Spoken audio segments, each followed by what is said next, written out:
abrindo as portas do conhecimento para ensinar com excelência. Então, vamos dar sequência aqui. Embora gostamos muito de recurso, de um visual bem feito, bem bonito, nós não podemos esquecer dessas 3 coisas que eu coloquei.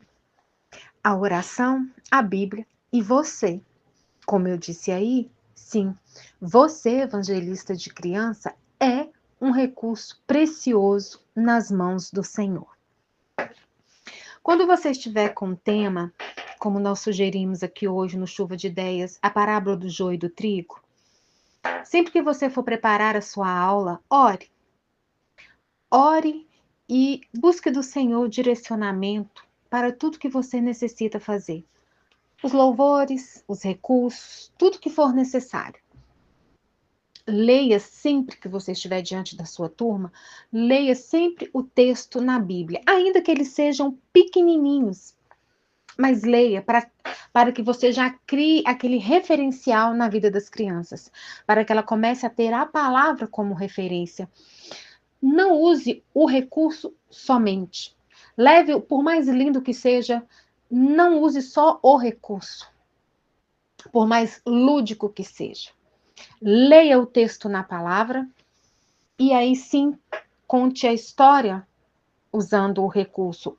Ou, se você conseguir, leia o texto na palavra e vá mostrando o recurso para que a criança tenha a referência da palavra e não ache que é uma história que a tia contou, mas que é algo que está na palavra. Então vamos lá. Como aprender a trabalhar na sala com a sua turminha de uma forma assim dinâmica com as crianças? Sempre, tá? Oração, louvor, leitura da palavra. Mas vamos passar a aula, você quer fazer uma dinâmica, você quer, mesmo usando o recurso, você quer fazer uma dinâmica, você quer fazer algo diferente com as crianças. Aqui na minha cidade, nós temos uma brincadeira que é chamada de mar e terra. Eu não sei como você chama aí na sua cidade. Você passa uma linha, faz uma linha, e as crianças ficam em cima dessa linha. Quando a gente faz aqui, a gente escreve mar e terra, ou se as crianças não souberem ler, você pode colocar, né? A gente coloca uma imagem da terra, uma imagem do mar. Mas nós vamos fazer o quê? A boa semente, ou né? A semente boa, a semente ruim. Aí você pode colocar a imagem de uma, igual eu coloquei aí anterior, uma folha verdinha ou uma seca, ou você pode colocar algum material ou alguma imagem que remeta, até mesmo aquelas carinhas do emotion, a carinha feliz e a carinha triste. Né? Ou você pode escrever, se as crianças forem alfabetizadas, trigo e joio, e você vai falando características e as crianças vão escolher o lado. Por exemplo, você fala dar fruto, aí eles vão para o lado do joio ou para o lado do trigo. Aí você pode falar assim, não tem fruto, lado do joio ou lado do trigo. Você também pode fazer isso se você não tiver um espaço para fazer essa brincadeira, você pode fazer uma caixa, uma lata, uma bacia, ou até mesmo com as próprias cadeiras, onde você vai escrever ou colocar alguma imagem que remeta ao joio e ao trigo. Você pode dar essas características por escrito, por exemplo, você coloca em uma mesa uma bacia escrito trigo, na outra joio, ou uma caixa, ou até mesmo só mesmo o nome. E você escreve dar frutos, não produz frutos. Aí você pode levar para atitudes, você pode trazer atitudes. E se as suas crianças não forem alfabetizadas, você pode levar imagens de crianças se abraçando, de pessoas se ajudando, de pessoas lendo a Bíblia, de pessoas brigando, de pessoas com raiva. E aí nós vamos ensinar isso na prática. Uma pessoa com a cara fechada ou uma pessoa brigando ou falando um nome feio. Isso é atitude de quê? De quem é joio ou de quem é trigo? E a criança, ela vai colocar aquela imagem ou aquela palavra no local correto.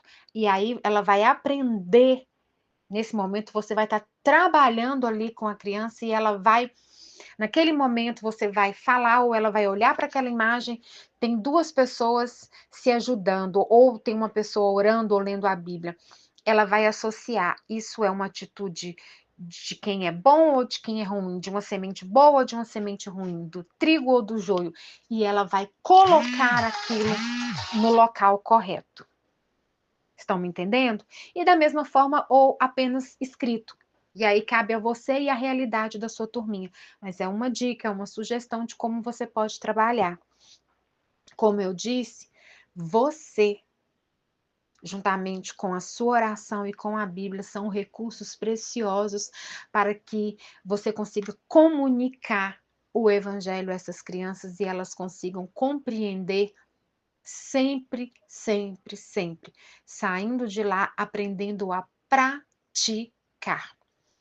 É importante que as crianças aprendam a praticar, a colocar em prática o que você está ensinando. Por que eu gosto sempre de enfatizar a prática? Porque evangelho, gente, é prática. Evangelho não é uma história, não é algo que aconteceu e ficou lá. Não, é uma prática. Porque nós hoje conhecemos o Evangelho? Porque aqueles discípulos lá, eles colocaram em prática o ID. Eles comunicaram o Evangelho a todas as pessoas como Jesus mandou. Então nós temos que ensinar, porque história por história, as crianças ouvem histórias na escola. Três Porquinhos, Patinho Feio, Cinderela e por aí vai. Mas normalmente, às vezes, são histórias que ficam só como aqui, ali, uma historinha, tá? Algumas têm um valor moral, têm um fundo moral? Tem. Mas o evangelho, ele não pode ser contado apenas como uma história, como algo que aconteceu. Ele tem que ser comunicado de forma que a criança, dentro ali da sua idade, ela consiga entender, compreender e saber usar. Ou seja, saber praticar. Então, gente, desculpa eu estar mandando em áudio, porque como é muita informação, às vezes não dá para escrever. Mas uma última sugestão aqui. Eu vou postar agora a sugestão do PDF com plano de aula, tá? Lembrando sempre que é uma sugestão e você pode mexer conforme a sua necessidade, conforme a sua turma, o tamanho, a idade, enfim. Tá? Você vai adaptar, você pode usar? Pode, mas você também pode fazer as adequações necessárias. Mas vamos lá. No final do PDF, depois do plano de aula, tem um quebra-cabeça para você. Um quebra-cabeça não, perdão. Tem um jogo da memória e tem um quiz. Esse quiz são perguntas que vêm com 4 alternativas que você pode imprimir e dar para a criança marcar com X, ou você pode pegar essas perguntas e no final da aula você faz as perguntas e as crianças vão respondendo.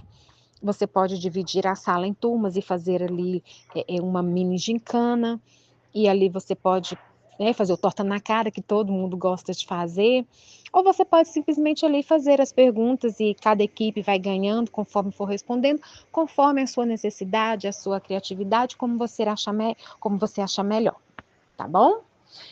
Que Deus te abençoe, evangelista de criança, que você seja um excelente comunicador, como nós aprendemos no início do ano, aquele que maneja bem a palavra do Senhor. Sempre deixe o seu aluno sair sabendo como que ele vai usar aquela palavra, como que ele vai praticar e aplicar na vida dele. Nunca esqueça disso.